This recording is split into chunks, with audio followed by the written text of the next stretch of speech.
child, I've been waiting for this moment. Okay. Listen, I love daddy energy. Okay. I have never had a sugar daddy. Not that my words really matter because people are going to perceive what they want to perceive.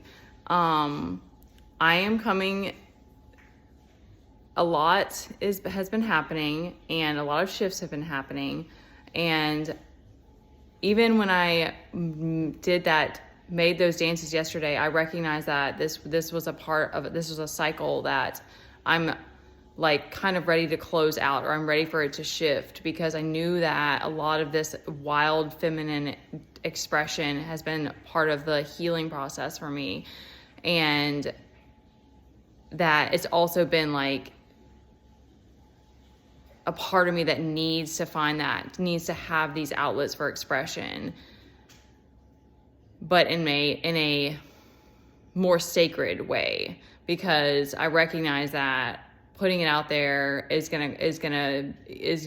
provocative, and it's controversial, and it's giving people whatever types of ideas, but that's also the dark feminine. The dark feminine is the Queen of Swords who sets strong boundaries and stands by them and doesn't just accept anything and challenges the status quo.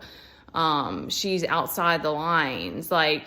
So this is something, because I know that I'm choosing to be celibate. I know that I haven't been in a relationship in 3 years. I know that even though I'm having these moments and these wild, sexual energy that I'm putting out there, and that I'm expressing that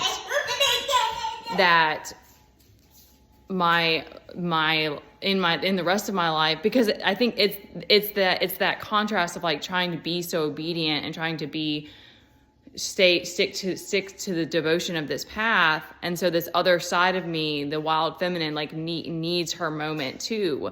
But I've come to understand the hard way that it causes a lot of interesting reactions and etc. with men and with people, I'm sure in general, because we do want to understand each other, and there is a need for that. But when you don't come to someone and ask and question them, and if you don't think outside the box either, then you're just going to want to put that person in a box. So I needed to speak this, because this is something that I can't just walk away from, because it's such a big part of me, and I've had such interesting different perspectives. But for a man to say that something is not proper, I mean, I'm sorry, I'm sorry, I shouldn't laugh. And I know, I want everyone to I think it's beautiful for people to feel safe to share, because I love hearing different perspectives. But y'all, we are not the judge for each other. That's why the Most High intervenes, and it causes the karma to play out and all of this. We don't get to infringe our free will and our I mean, we can try to, but we get in trouble for that. So we don't get to dictate what is right and wrong for each other. So I don't know what's going to happen with this. And I recognize now that I think this is also that the reflection that I'm getting is also a reminder that it's okay, it's time to protect that energy in a way. Because I do think it's so intense and wild and provocative that it's people don't know how to handle it. But it's also, for me, it's an expression. For me, it's art. For me, it's beautiful. And I think that once you tap into that, once you tap into your Kundalini, once you tap into your dark feminine, there's a desire to express it. But I know too, when I'm more in my body, I think there's moments where I get triggered by something, and then it's that wild feminine, that Kali is one that I've worked with, that energy from the very beginning. And so she's very, very intense. And sometimes I know it when it comes to my body, it's just untamable. And I think that's it's scary in a sense to some, maybe. So I know when I'm more connected with my breath and more in my body, it comes out more sensual. But when women dance in a provocative and sensual way, to me, it's art. It's inspiring. It brings something out of you. And so how we perceive each other in life is ours, and we aren't here to actually dictate and judge each other or even put each other in boxes, and it's going to happen, and that's fine. But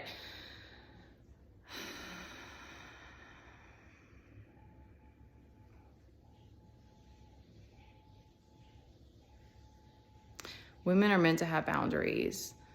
I do think this is an interesting conversation that I had with someone, and I feel truly that we all really want to feel secure, but you have to develop that within yourself first so that you know what is safe and what is not safe when it comes at you. And so that you don't just attach to everything. I'm sorry, guys, I'm trying to finish up with this kid. You don't just attach to everything outside of you, so that you can keep, just a minute, baby, just a minute. Hey, go, just a minute. I know my energy's all over the place too, so he's picking up on it. So that we're not just looking for that security outside of us all the time, because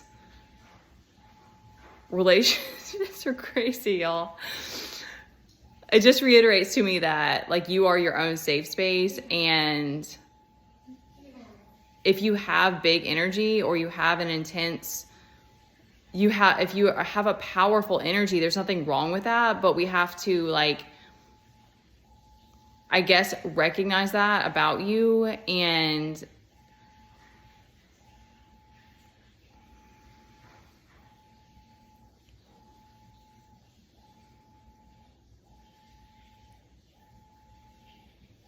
I don't know. I think that some of us are just here to break the boxes open, and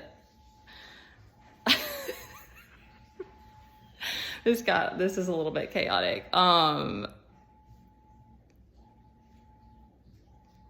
Shout out to the men who are, and to anyone, I want you to give yourself some praise, and if you can, for stepping up and trying to do shadow work and trying to heal and trying to better yourself. And that's the last thing I'm going to end with, is that to me is the bigger picture of, like, the vision and the world that you want to live in, and to be you wanting to be the change is what's going to pull you through, and is what's going to show you what you really want and need, and the truth of your own truth, and the truth of the world that we're living in, and how crazy it's gotten. Because the more you express these different parts of you, the more it evokes different things out of others. And it just is a reminder that you have to keep coming back to yourself and cherishing yourself and your relationship with God, because that's always going to be most important. All right. Love you guys.